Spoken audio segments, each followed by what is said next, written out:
എൻ്റെ പേര് വിഷ്ണു, എൻ്റെ സ്ഥലം തിരുവല്ല. ഞാൻ കൊച്ചി മാരിഡിലെ സൂസ് ഷെഫാണ്. ഈ നോമ്പ് തുറയ്ക്ക് ഞങ്ങൾ ഒരുപാട് വിഭവങ്ങളുമായിട്ടാണ് നിങ്ങളുടെ മുന്നിലേക്ക് വരുന്നത്. വനിതയുടെ പ്രേക്ഷകർക്ക് വേണ്ടി കൊച്ചി മാരിഡിൻ്റെ വിഭവങ്ങളാണ് റംദാൻ സ്പെഷ്യലാണ് ഇത്രയും ഐറ്റംസ്. പിന്നെ ഒരു സാധനം ഞാൻ ഇന്ന് ഉണ്ടാക്കാം. നിങ്ങൾക്ക് എല്ലാവർക്കും പെട്ടെന്ന് ഒരു വെറൈറ്റി ആയിട്ടുള്ളൊരു അട, കോഴിയട. അത് പെട്ടെന്ന് നിങ്ങൾക്ക് ചെയ്യാനുള്ള എല്ലാ വീട്ടമ്മമാർക്കും ചെയ്യാം. നമ്മൾ റംസാൻ സ്പെഷ്യൽ കോഴിയടയാണ് ഉണ്ടാക്കുന്നത്. അതിൻ്റെ ചേരുവകൾ എന്തൊക്കെയാണ്, റെസിപ്പീസ് എല്ലാം ഒന്ന് പറഞ്ഞുതരാം കേട്ടോ. ഇത് ചെറിയുള്ളി സ്ലൈസ് ചെയ്തത്, ജിഞ്ചർ ചോപ്പ് ചെയ്ത് ഫൈൻ ചോപ്പായിട്ട് ചോപ്പ് ചെയ്തത്, ഗാർലിക് ചോപ്പ് ചെയ്തത്, ഗ്രീൻ ചില്ലി ഫൈൻ ചോപ്പ് ചെയ്തത്, കറിവേപ്പില ചോപ്പ് ചെയ്തത്. ഇത് ചിക്കനാണ്. ചിക്കൻ ബോയിൽ ചെയ്തിട്ട് അതിൻ്റെ ബോയിൽ ചെയ്ത് ചിപ്പി എടുത്ത സാധനമാണ്. Coconut oil, turmeric powder, pepper powder, fennel powder. അടയ്ക്ക് വേണ്ട ഫില്ലിങ് ചെയ്യുന്നത് മൈദയാണ്.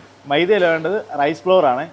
അതിനുള്ള പാല്, അത് നമ്മൾ വെളിച്ചെണ്ണ ആവശ്യത്തിന് ഒഴിച്ചാൽ മതിയേ.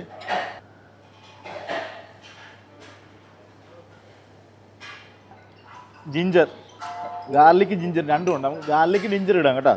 ആദ്യം ഗാർലിക് ഇട്ടു, ജിഞ്ചർ. ഇതൊന്ന് ബ്രൗൺ കളറാകുമ്പോൾ, ജസ്റ്റ് ഒന്ന് ബ്രൗൺ കളറാകുമ്പോഴത്തേക്കും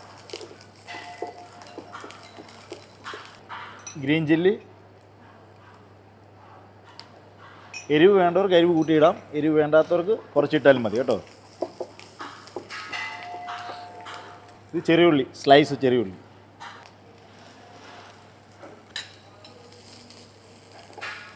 ഇത് നല്ലോണം ബ്രൗൺ ആവണം. പെട്ടെന്ന് ബ്രൗൺ ആകുമ്പോൾ നമ്മൾ ചെറിയ ഇച്ചിരി സോൾട്ട് ഒന്ന് ആഡ് ചെയ്തേക്കാം, ലെസ്സായിട്ട്.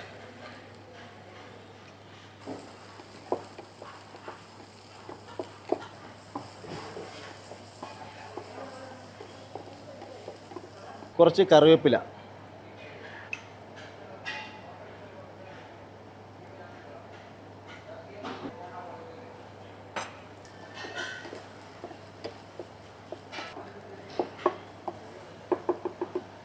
ചിക്കൻ. നമ്മൾ ആവശ്യത്തിന് ചിക്കൻ ഇട്ടോണേ.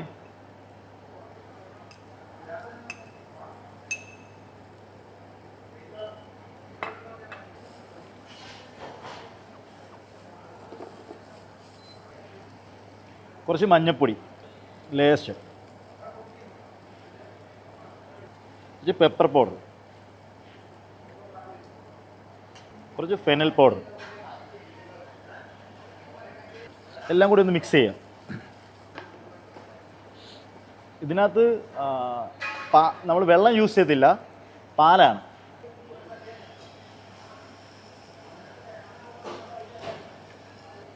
ഈ പാലിനകത്താണ് ബാക്കി കുറുകി വെക്കുന്നത്.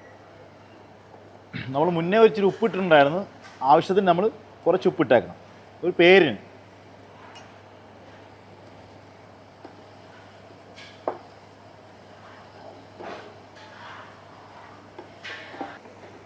ഏകദേശം നമ്മുടെ ഫില്ലിങ് റെഡി ആയിട്ടോ. ഇതാണ് നമ്മുടെ ഫില്ലിങ്. നമ്മുടെ പാത്രത്തിലോട്ട് മാറ്റിയേക്കാം.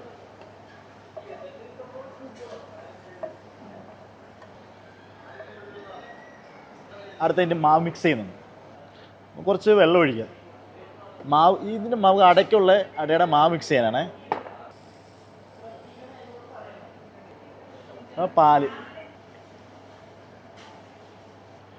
ഈ പാലും വെള്ളം ഇട്ടുമ്പോൾ നല്ലോണം തിളച്ച് വരണം. അതിൻ്റെ കൂടെ നമുക്ക് കുറച്ച് ഉപ്പ് ഇട്ടേക്കാം. നമ്മുടെ വെള്ളവും പാലും നല്ലോണം തിളച്ച് അതിനോട് കുറച്ച് അരിപ്പൊടി ആവശ്യത്തിന് ഇട്ടാൽ മതി കേട്ടോ. നല്ലോണം കുറുക്കിയെടുക്കും.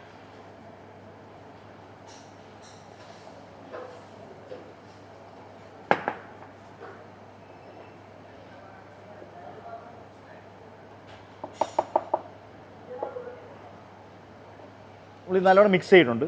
അത് നേരെ നമ്മൾ ചട്ടിയിലോട്ട് കൈ കൊണ്ട് നല്ലോണം മിക്സ് ചെയ്ത്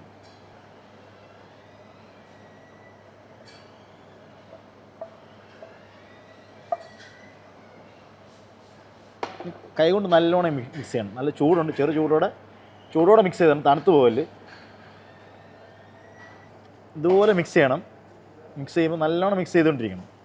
അത് കുറച്ച് ഓയിൽ എടുക്കണം, ഒന്ന് അപ്ലൈ ചെയ്തേക്കണം. ഇതുപോലെ ഇരിക്കും നമ്മുടെ മാവ് മിക്സ് ചെയ്ത് കഴിയും കേട്ടോ. ഭയങ്കര സോഫ്റ്റ് ആയിരിക്കും. ഏത് രൂപത്തിലും വേണം ആക്കി നമ്മൾ ഇടിയപ്പത്തിന് കുഴയ്ക്കുന്നതുകൊണ്ട് തന്നെ ഉടച്ചാലും മതി.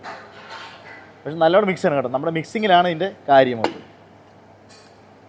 നമുക്കിന്ന് അടയ്ക്കുള്ള ഇല എടുത്തിട്ട് നമ്മൾ നല്ല കഴുകി നല്ല വൃത്തിയാക്കിയിട്ട് ഈ ഇലയിലോട്ട് കുറച്ച് ഇച്ചിരി എണ്ണ തേച്ചേക്കണം, ഒന്ന് സോഫ്റ്റ് ആകാൻ വേണ്ടി. നമുക്ക് എത്ര ബോൾ വേണ്ടത് അത്രയും ബോൾ ആക്കാം. എന്നിട്ട് ഇവിടെ ഇങ്ങനെ അപ്ലൈ ചെയ്യണം. മിക്കവരും വെള്ളമൊക്കെ വെച്ചിട്ട് അപ്ലൈ ചെയ്യുന്നുണ്ട്. നമുക്ക് കുറച്ച് ഓയിൽ അപ്ലൈ ചെയ്യണം. ഓയിലാകുമ്പോൾ കുറച്ചുകൂടെ വെള്ളത്തിനെക്കാട്ടിലും നല്ലോണം ഓയിലിടും, പെട്ടെന്ന് ആയിക്കോളും. കുറച്ച് വെള്ളമാകുമ്പോൾ മൊത്തം കലങ്ങിയിരിക്കും. അത് നമ്മുടെ ഫില്ലിങ് കോഴിയടയുടെ. നമുക്ക് എങ്ങനെ വേണമെങ്കിലും മടക്കാം കേട്ടോ. ഏത് രീതിയിലും നമുക്ക് മടക്കി വെക്കാം. ഇതുപോലെ മടക്കി വെക്കണം. നമുക്ക് ഏത് രീതിയിലും മടക്കി നമുക്ക് ചെയ്യാം. നമുക്കിത് സ്റ്റീം ചെയ്യാം. നമ്മൾ സ്റ്റീമർ വെച്ച് വെള്ളം ചൂടായി വരുന്നുണ്ട്. 2 ഷേപ്പിലുണ്ടാക്കിയ അട, ഒരട തന്നെയാണ് 2 ഷേപ്പിലുണ്ടാക്കിയത്. അത് 2 നമുക്ക് സ്റ്റീം ചെയ്ത് മിനിമം 10-15 മിനിറ്റ്. നമ്മൾ ഓവനകത്ത് കുക്ക് ചെയ്യുകയാണെങ്കിൽ 10 മിനിറ്റ്സ് കൊണ്ട് കുക്ക് ചെയ്ത് കിട്ടും. ഇപ്പോൾ നമ്മളിത് നോൺ സ്റ്റിക്കിലാണ് കുക്ക് ചെയ്യുന്നതാണ്. അതിനകത്ത് അപ്പോൾ ഒരു 15 മിനിറ്റോളം കുക്ക് ചെയ്ത് സ്ലോ കുക്കിംഗ് ആണ് ചെയ്ത് കിട്ടും. നമ്മുടെ അട ഏകദേശം ആയിട്ടുണ്ട്. നമുക്കൊന്ന് തുറക്കാം.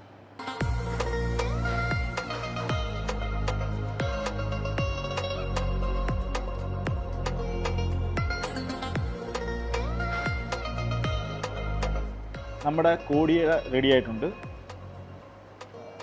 നിങ്ങൾ സിമ്പിൾ റെസിപ്പിയാണ്, നിങ്ങളെല്ലാം ട്രൈ ചെയ്യണം.